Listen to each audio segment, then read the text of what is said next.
Hey there, Dad Hargrave from Marketing for Hippies. This is a puttering session case study. I just got off the phone with a woman who does hypnotherapy and mediumship. And on the surface, these things sound so, especially the mediumship, of course, in certain quarters can just sound so woo-woo, so ungrounded, so like, well, sure, great, congratulations. But as we spoke, she's doing readings at the tea shops or the crystal shops or the New Age bookstore. She's put up some posters, got some clients from there, a few referrals, and we're talking about how to get more clients. And as we spoke, I said, because she said people come and they're stuck, and she used this mixed metaphor, this is funny, people do this all the time. She said, well, they come up against these walls that have been constructed. They need to rewrite those walls. I was like, that makes no sense. So don't mix your metaphors. It's very confusing to people, and the confused mind says no. So we have two metaphors there. One, that the psyche creates these walls around us to keep us safe. That's number one. But number two, that there are certain scripts maybe we've been given that need to be rewritten. Yeah. And I said, yeah, so what's your take on, can you give some examples? And she said, oh yeah, she gave a number of them, which were very compelling. And this is one of the big takeaways from today's video is the number of stories you have, the number and qualities of stories you have, the number and quality of stories you have is the basis of your credibility.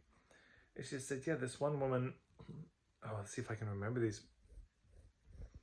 She had a lot of tension in her throat, and when we did the hypnotherapy, what came up was, at some point in her life, her family said, oh, don't talk about that. Don't bring that stuff up. So she was withholding a lot. Or a woman who was wanting to just cut back on the smoking, not smoke so much. Didn't want to quit, but realized that the smoking for her, it was more of the social thing. She'd been on vacation and just, I'll just have a few cigarettes here, when she really wanted to scale back. Realized it was because there was a group of people and she wanted to connect with them, and the smoking was a way that she could connect with them. So not uncommon, but also not common that people are consciously aware of this stuff. There was, anyway, she had so many of these stories, and I said, so it sounds like your sense is people get stuck, either something they do repeatedly that they don't want to do, or something they don't do. Yeah, another woman, she had this belief, well, my parents didn't love me. They just fed me sweets instead.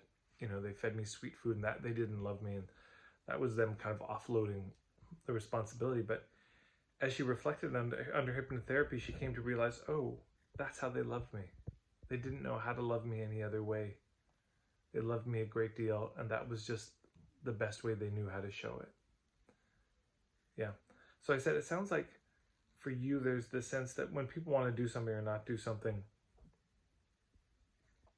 when they're stuck, there's part of the stuckness is there's something they're not aware of that's underneath the surface. They can hear the car making the noise, but they don't know how to open the hood to look under it. And if they did, they wouldn't even know how to diagnose what was going on. And she said, yeah. I said, well, that's the case you make then. You don't make the case for the boat necessarily. Hey, mediumship is so great, and hypnosis is so great.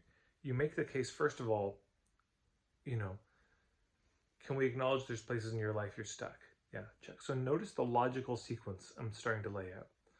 Can we acknowledge that you've probably tried other things to get unstuck and they haven't worked? Well, that's true. Are you willing to go with the possibility that the reason some of those things haven't worked is because there's certain reasons that you do these things or don't do these things that are under the surface that you haven't seen? Yeah, okay, we can go with that. And so that using only our conscious mind may have its limits. There's just certain things that we won't see. And I shared with her this story, old story. A man's walking down the street, he sees a guy looking under a street lamp, looking for something. He says, oh, hey, what are you looking for? Maybe I can help. He said, oh, my keys. He says, oh, no.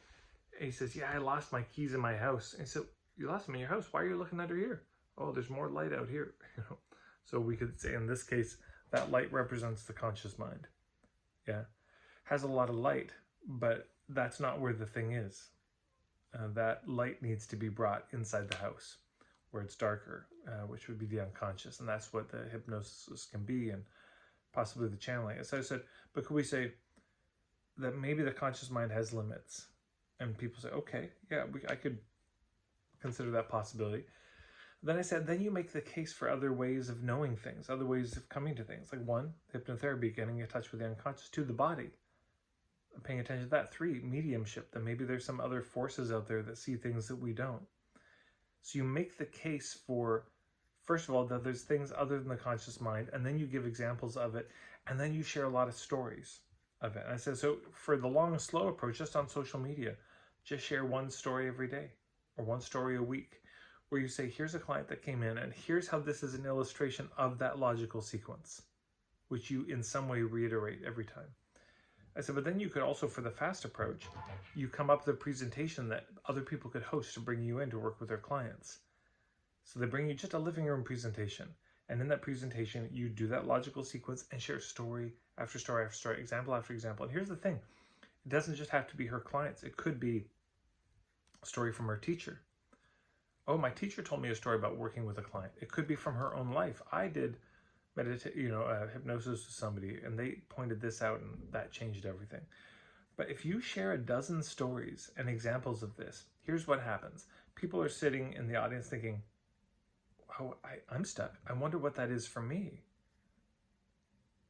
Because in almost all these cases, it was a bit of a revelation for people. There was an aha moment. There was, oh my God, that was my blind spot. I just hadn't seen that before.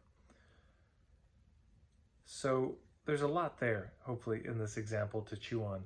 But the things I want to lay out, number 1, coming up with that logical sequence of ideas. Yeah, this is what I call the compass in my book, Point of View Marketing. Come up with a loosely logical sequence of ideas that help people understand your work, that take it from something they know to maybe some more unfamiliar territory. And number 2, stories, the importance of stories in illustrating the point of view. Because if you just share the point of view, it's kind of academic and dry and doesn't have a lot of heft. Yeah, it doesn't have a lot of punch to it. And 3, slow approach, sharing content. It does work over time. But the fast approach, getting in front of other people's audiences and sharing your whole point of view at once. And again, you're not trying to get them to buy necessarily. You're making the case not that they buy from you, but that you're just trying to just make the case for a perspective and idea and saying, if this resonates with you and you'd like my help in particular, here's how you do it. So there you go, little case study for you. Hopefully that's helpful. I'd love to hear any thoughts or questions you have in the comments below. And as always, hit the red subscribe button, the bell icon, to notify you about future things. And if you hit the like button, it does help this show up in more people's feeds. Thanks, everybody.